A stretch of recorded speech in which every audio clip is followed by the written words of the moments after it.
Hi hello good morning, ಬೆಳಗಿನ ಶುಭ. ಹಾಗೆ ಅಡುಗೆ ಮನೆಗೆ ಬಂದೆ ಅಡುಗೆ ಮಾಡೋಕ್ಕೆ. ಪಕ್ಕದಲ್ಲಿ ಇಡ್ಲಿ ಮಾಡೋಕ್ಕೆ ಇಟ್ಟಿದ್ದೆ. ಹಾಗೆ ಉದ್ದಿನ ವಡೆ ಕೂಡ ಮಾಡಬೇಕಾಗಿತ್ತು, ಜೊತೆಗೆ ಇಡ್ಲಿ ಜೊತೆಗೆ ಚೆನ್ನಾಗಿರುತ್ತೆ ಅಂತ. ಹಾಗೆ ಚಟ್ನಿ ಕೂಡ ರುಬ್ತಾ ಇದ್ದೆ ಪಕ್ಕದಲ್ಲಿ ಮಿಕ್ಸಿಲಿ. ನೋಡಿ ವಡೆ ಕೂಡ ಆಗ್ತಾಯಿದೆ. ಹಾಗೆ ಪಕ್ಕದಲ್ಲಿ ಪ್ಲೇಟ್ ಇಡ್ಲಿ ಕೂಡ ಇಟ್ಟಿದ್ದೆ, ಅದು ಕೂಡ ಆಗ್ತಾಯಿತ್ತು. ಇನ್ನೇನು ನಾನಿದ್ದದ್ದು ಇವತ್ತು 6 ಗಂಟೆಗೆ, ಹಂಗಾಗಿ ಸ್ವಲ್ಪ ಬೇಗನೆ ಕೆಲಸ ಮಾಡ್ಕೊಂಬಿಡೋಣ, ಲೇಟ್ ಆಗುತ್ತೆ ತಿಂಡಿ ಅಂತ 2 ಒಲೆನೂ ಮೇಲೆ ಹಚ್ಕೊಂಡು ಮಾಡ್ತಾಯಿದ್ದೆ. ಪಕ್ಕದಲ್ಲಿ ಇಡ್ಲಿ ಕೂಡ ಮಾಡ್ತಾಯಿದ್ದೆ, ಹಾಗೆ ವಡೆ ಕೂಡ ಮಾಡ್ತಾಯಿದ್ದೆ. ಹಾಗೆ ಇಡ್ಲಿ ಕೂಡ ರೆಡಿ ಆಯಿತು, ತುಂಬ ಚೆನ್ನಾಗಿ ಬಂದಿತ್ತು. ಹೇಳ್ಬೇಕಂದ್ರೆ ನಮ್ಮ ಮನೆಯಲ್ಲಿ ಇಡ್ಲಿ ತುಂಬ ಫೇವ್ರೇಟು.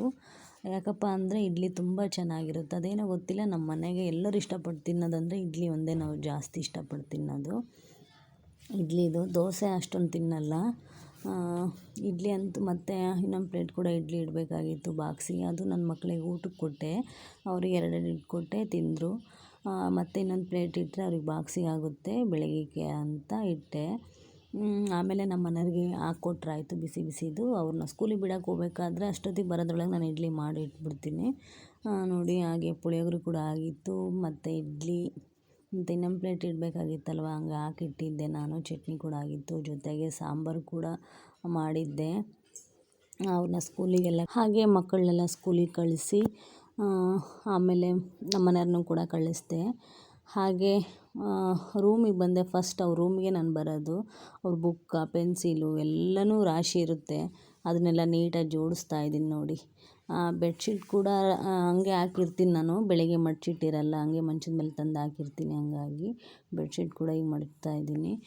ಫಸ್ಟ್ ಇವ್ರು ರೂಮ್ ಕ್ಲೀನ್ ಮಾಡಿಬಿಟ್ರೆ ನಂಗೆ ಬೇಗ ಕೆಲಸ ಆಗುತ್ತೆ ಬೇರೆದು. ಹಂಗಾಗಿ ಇಲ್ಲಿ ಜಾಸ್ತಿ ಪೆನ್ನು, ಬುಕ್ಕ ಪ್ರತಿಯೊಂದೆಲ್ಲ ಈ ರೂಮಲ್ಲೇ ಇರುತ್ತೆ. ಹಂಗಾಗಿ ಬೆಡ್ಶೀಟ್ಗಳೆಲ್ಲ ಅದು ಮಡ್ಚಿಡೋದು.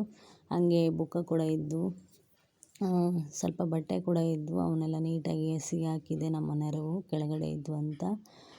ನನ್ನ ಮಗ ಹೋಗ್ಬೇಕಾದ್ರೆ ಕೆಳಗಡೆನೇ ಹಾಕೋಗಿರ್ತಾನೆ ಬಟ್ಟೆಗಳೆಲ್ಲ. ಹಂಗಾಗಿ ಅಲ್ಲಿ ಅವನದೇನಾದರೂ ಒಂದು ಪ್ಯಾಂಟ್ ಏನಾದರೂ ಹಾಕಿದರೆ ತಗೊಳಕ್ಕಾಗಿನೇ ಅವನಿಗೆ ಸಿಗಲ್ಲಲ್ವ, ಹಂಗಾಗಿ ಕೆಳಗಡೆ ಎಲ್ಲ ಹಾಕಿರ್ತಾನೆ.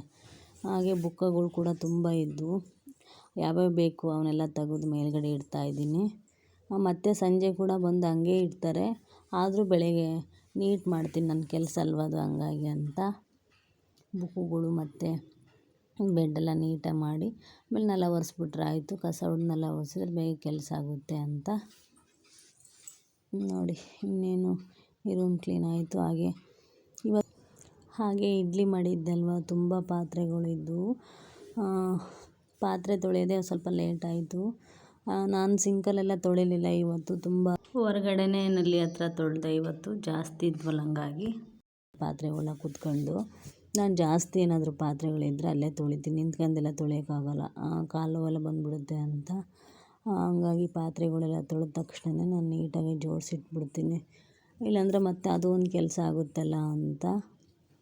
ಹಾಗೆ ಗ್ಯಾಸ್ ಕಟ್ಟೆ ಕೂಡ ಕ್ಲೀನ್ ಮಾಡಿಬಿಟ್ಟೆ. ಹಿಂದೆಲೇ ಕ್ಲೀನ್ ಮಾಡ್ಕೊಂಡ್ರೆ ಮತ್ತು ನೆಲವನ್ನು ಕೂಡ ಒರೆಸ್ಬಿಡ್ಬೋದಲ್ಲ ಅಂತ. ಅದಕ್ಕೆ ನಾನು ಪಾತ್ರೆಗಳೆಲ್ಲ ತೊಳೆದ ತಕ್ಷಣವೇ ಗ್ಯಾಸ್ ಕಟ್ಟೆಲ್ಲ ಕ್ಲೀನ್ ಮಾಡಿಬಿಡ್ತೀನಿ. ಹಾಗೆ ಕಸ ಹೊಡೆದು ನೆಲ ಒರೆಸ್ಬಿಡ್ಬೋದಲ್ಲ ಅಂತ. ಗ್ಯಾಸ್ ಕಟ್ಟೆನೂ ಕ್ಲೀನ್ ಆಯಿತು. ಹಾಗೆ ಕಸ ಕೂಡ ಹೊಡೆದೆ ನಾನು. ಆಮೇಲೆ ನೆಲ ಕೂಡ ಒರೆಸ್ತಾ ಇದ್ದೀನಿ ನೋಡಿ.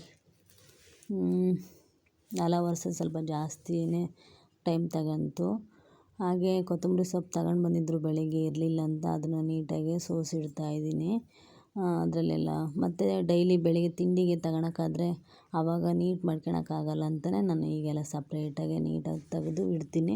ನಾನು ಹಂಗೆ ಪೇಪರಿಗೆ ಸುತ್ತಿ ಇಡ್ತೀನಿ, ಅದು ಬಾಡೋದಿಲ್ಲ ಫ್ರಿಜ್ಜಲ್ಲಿ, ಹಂಗಾಗಿ ಸ್ವಲ್ಪ ದಿನ ಬಳಕೆ ಬರುತ್ತಂತ. ನಾನು ಡೈಲಿ ಅಷ್ಟೇ ತರಕಾರಿ ಎಲ್ಲನೂ ಪೇಪರಲ್ಲಿ ಸುತ್ತಿ ಕವರಿಗೆ ಹಾಕಿಟ್ರೆ ಅದು ಫ್ರೆಶ್ ಆಗಿರ್ತೈತೆ. ಸೊಪ್ಪು ತರಕಾರಿ ಕೂಡ ಹಾಗೆ ಮಾಡಿಡ್ತೀನಿ. Hi hello everyone, welcome to the my new vlog. Actually ಇವತ್ತು ತಿಂಡಿ ಏನಪ್ಪ ಅಂದರೆ ಇಡ್ಲಿ ಮತ್ತು ವಡೆ ಮಾಡಿದ್ದೆ. ಹಾಗೆ ಜೊತೆಗೆ ಪುಳಿಯೋಗರೆ ಕೂಡ ಮಾಡಿದ್ದೆ. ಮಕ್ಕಳೆಲ್ಲ ಸ್ಕೂಲಿಗೆ ಕಳಿಸಿ ಮತ್ತು ನಾನು ಡೈಲಿ ರುಟೀನ್ ಇರುತ್ತಲ್ವ, ಪಾತ್ರೆ ತೊಳೆದೆ ಮತ್ತು ಬಟ್ಟೆ ಕೂಡ ವಾಶ್ ಮಾಡಿದೆ. ಹಾಗೆ ಇದೇ ನನ್ನ ಇವತ್ತಿನ ವ್ಲಾಗ್ ಆಗಿತ್ತು.